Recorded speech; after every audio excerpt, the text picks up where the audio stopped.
Joe, you've named the Ireland team to play the USA on Saturday. Can you talk us through the selection? Yeah, it's a bit of a balance of experience and youth. Pretty experienced in the front row. We know we've got to start well there and try to keep them under pressure at scrum time. And I think with Ken Healy, his experience, and Niall Scannell and John Ryan have played a lot together for Munster, and they had a fair bit of time with us in the Six Nations. So it gives us a bit of solidity up front, along with a bit of experience in the second row with Dev Toner, fitting in with Quinn Rue, who toured with us to South Africa last year, and then the three lads in the back row know each other really well, and that'll be an advantage trying to get some early cohesion as well. Kieran Marmion and Joey Carberry haven't played together before, so we've been working really hard on that axis, trying to get the communication and the coordination right there in the midfield. Luke Marshall and Gary Ringrose have slotted in well, and there's a mix with Tiernan spent a lot of time with us lately. He hasn't had that much match time, but is well across what his responsibilities and roles are at the back, and a real mix of youth and experience in Keith Earls and Jacob Stockdale. So we're also excited about what we've got to come off the bench. I think the temperature is going to rise right through to around about 28 degrees with high humidity by Saturday. So I think we're going to need all fit and able bodies to take the field at some stage, and that's going to challenge some of the young guys who are coming off the bench. You know, the likes of Andrew Porter and James Ryan, who are likely to make their debuts. But at the same time, we've got a little bit of experience coming off the bench in Dave Kilcoyne and Dan Levy in that forward pack. Dave Heffernan, an exciting day for him as well. He's been really good for Connacht, and again, his enthusiasm and his accuracy in training so far has been impressive. Luke McGrath will be hoping to make that seamless transition to this level that he did against England in the Six Nations. And Rory Scannell, big day for Rory. The first time I saw him play, he played for Dolphin at number 10, got player of the match.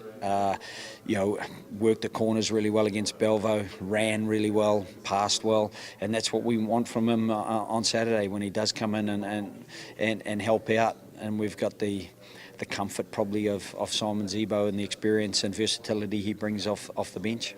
Huge excitement then with so many new combinations and new faces in there. It is within our camp, and hopefully that excitement goes beyond our camp, beyond these borders, because I'm sure people at home are reasonably excited to see some of the new blood that we're trying to bring in and build the base. Looking further ahead, I guess the whole tour is about long-term investment, but short-term success. And the long-term investment is probably in the selection. Now we've got to get the short-term success with some performances from that selection, and that's what we've been working hard at in the last week or so. And the players worked really hard. They worked well this morning, and hopefully that becomes visible on Saturday. And can you talk to us a little bit about the USA and the sort of challenge that they're going to offer on Saturday? Yeah, I think the USA, they've been very good in the set piece. They've got some good operators. They've got some good youth in their second row. They've got a couple of Munster lads on the periphery there, particularly Paddy Ryan, who's just come in, and John Quill there as well. And their back row is really strong.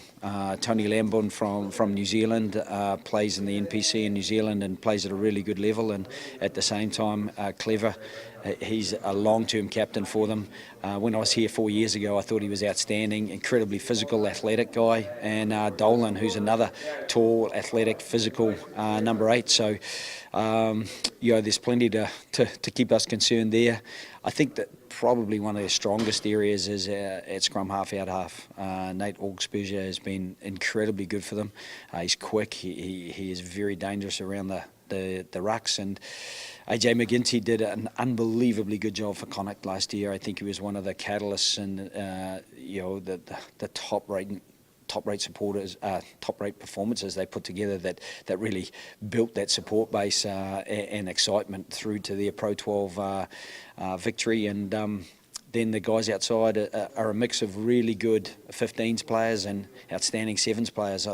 For anyone who follows the 7 circuit, the Americans are right up there. That the amount of times they're in semi-finals and finals and at the very top level mean that the guys like Mike Teo, Madison Hughes, Yosefo.